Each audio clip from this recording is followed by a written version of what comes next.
आप देख रहे हैं YouTube चैनल जीवन गाथा।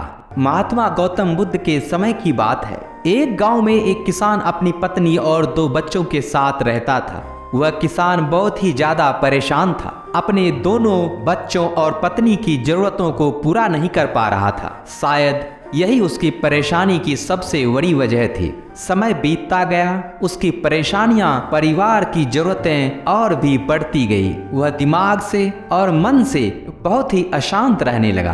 कहीं ना कहीं वह बहुत ज्यादा दुखी हो गया था अपने परिवार की जरूरतों को पूरा नहीं कर पाने की वजह से। एक दिन उसने ये फैसला किया कि वह अपने घर को, अपने परिवार को, अपने बच्चों को छोड़कर कहीं दूर चला जाएगा। अंततः वह मनहूस दिन और काली रात भी आ गई, जिस दिन वह अपने परिवार को, अपने बच्चों को, अपने पत्नी को छोड़कर घर से कहीं दूर चला गया। वह किसान चलता ही गया। रात से सुबह हो गई, सुबह से फिर दोपहर, दोपहर से शाम और शाम से फिर रात और फिर रात से सुबह हो गई। उस किसान की मन की पीड़ा इतनी ज्यादा थी कि उसके पैरों के छाले और उसके पैरों से बह रहे खून के आगे फीके पड़ गए थे। उसे ना भूख की चिंता थी, ना प्यास की चाह थी। बस चलता ही गया।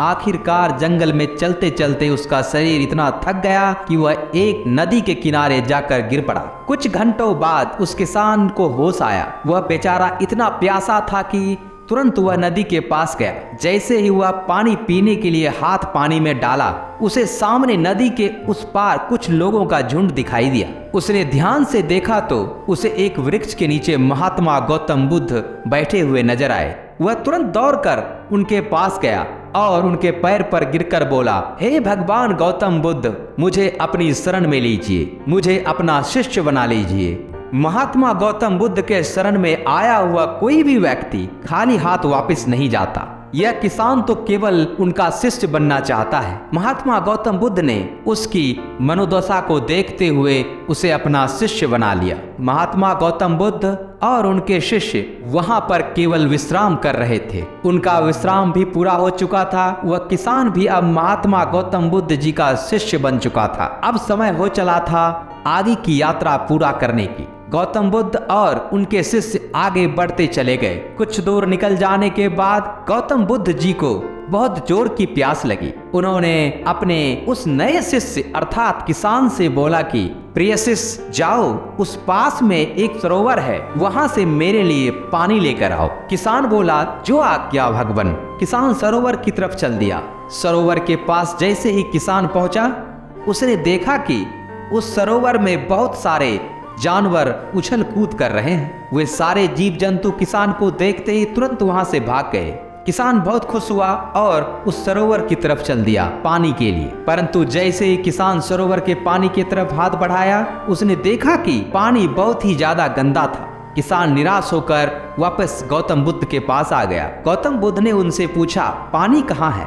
किसान ने दुखी भरे शब्दों के साथ कहा, हे भगवान, मैं जैसे ही उस सरोवर के पास पहुंचा तो मैंने देखा कि उस सरोवर में काफी सारे जीव जंतु उछल कूद कर रहे थे और उनके उछल कूद करने की वजह से उस सरोवर के जमीन के तल में बैठी हुई सारी गंदगी, सड़े हुए पत्ते उस पानी में घुल मिलकर एक कीचड़ का रूप ले लिया था। यही कारण है कि मैं वह पानी लेकर नहीं आया, क्योंकि वह पानी नहीं कीचड़ हो चुका था। महात्मा गौतम बुद्ध उस किसान की बात को समझ गए और मुस्कुराते हुए कहा कि मैंने तुमसे सरोवर का पानी मांगा था। मैंने यह नहीं कहा था कि पानी अगर गंदा हो तो पानी लेकर मत आना। उन्होंने अपने दूसरे शिष्य से अनुग्रह किया कि जाओ और सरोवर से पानी लेकर आओ। उनका दूसरा शिष्य पानी के लिए निकल पड़ा और कुछ देर के पश्चात वह पानी लेकर वापस आ गया। आश्चर्य की बात तो यह थी कि दूसरे शिष्य द्वारा लाया गया पानी बिल्कुल साफ था और उससे भी बड़ी असमंजस की बात यह थी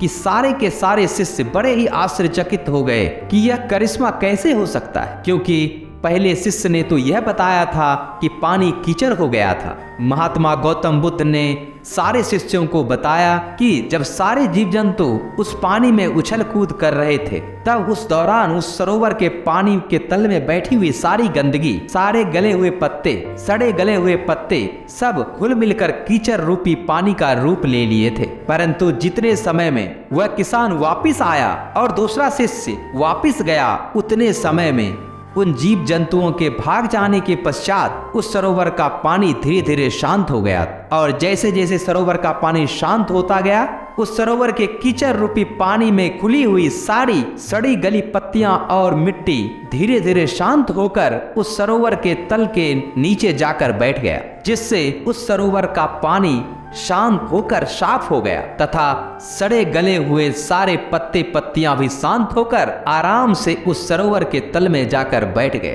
प्रिय शिष्य, अगर इस सरोवर में किसी भी तरीके का कोई हलचल नहीं होता तो उस सरोवर की एक चीज जिसको जहां होनी चाहिए थी वह वहीं रहती।